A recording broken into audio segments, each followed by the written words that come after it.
Вот, встретились два друга.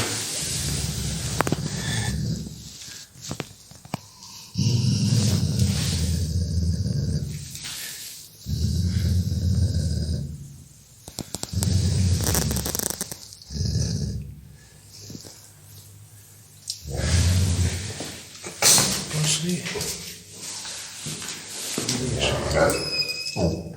Ты чё? Пусть бежит.